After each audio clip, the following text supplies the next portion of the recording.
PM Modi Madhya Pradesh के दौरे पर थे आज और तीसरे चरण के चुनाव के बीच वह खरगोन में एक रैली को संबोधित कर रहे थे। सुबह 10:30 बजे रैली में मौजूदा लोगों को देखकर पीएम मोदी गदगद हो उठे। उन्होंने जनता को एक वोट का महत्व समझाया। इसके अलावा राम मंदिर पर भी उन्होंने जनता को संबोधित किया।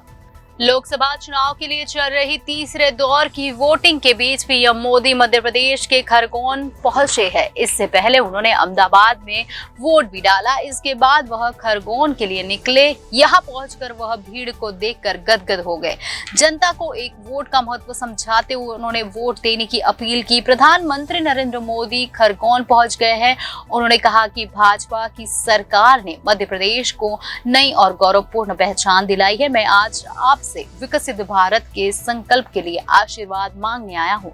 सदियों से यह क्रम चल रहा है कि नर्मदा तट पर रहने वाला कभी भी मांगने वालों को निराश नहीं करता है। पीएम मोदी ने खरगोन में कहा, आपके एक वोट ने 370 हटवाया, राम मंदिर बनवाया, लेकिन ये तो ट्रेलर है। मैं आज आपसे मांगने आया हूँ। आज देश में तीसरे चरण का मतदान चल रहा है और मैं भी सुबह सुबह जल्दी वोट देकर आया हूँ। प्रधानमंत्री मोदी ने कहा, यह देश अब सबके प्रयासों से आगे बढ़ रहा है। मैं इस रैली में आपके महत्वपूर्ण योगदान के लिए आभारी हूँ और आपको बधाई देता हूँ। आपकी वोट ने 500 साल की प्रतीक्षा समाप्त कर दी और भगवान राम का भव्य मंदिर बनाया। बोलिए जय श्री राम। ये तो केवल ट्रेलर है, अभी और भी बहुत कुछ करना बाकी है, ये कहा पीएम मोदी ने।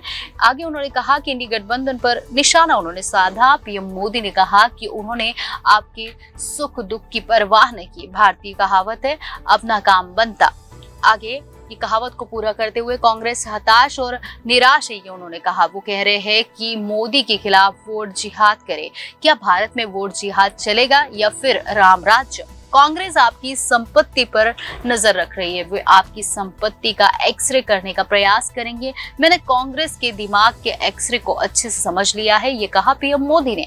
आगे सभा को संबोधित करते हुए उन्होंने कहा, उनके विचारों, योजनाओं और कार्रवाइयों का अनुमान मेरे एक्सरे में स्पष्ट होता है। वे आपके बैंक खाते, गहनों और बहू की शादी में लाने वाले सामान का भी ध्यान रखेंगे। पत्नी की शादी में भी उन्हें अपने एक्सरे से चिन्हित करेंगे। अगर आपके पास बहुत से आवश्यक वस्त्र से अधिक है तो वो उसका भी भाग ले लेंगे। अगर आपके पास 2 साइकिल है तो भी वो एक को ही रखने का प्रयास करेंगे। आपके मंगलसूत्र को भी वो ले जाएंगे। इन सभी कार्यों से वो आपका वोट जीतने का प्रयास करेंगे। आपको मोदी को वोट देना चाहिए क्योंकि मोदी आपके हित में लगातार काम करेगा। बहनों, आज भारत इतिहास के एक अहम मोड़ पर खड़ा है।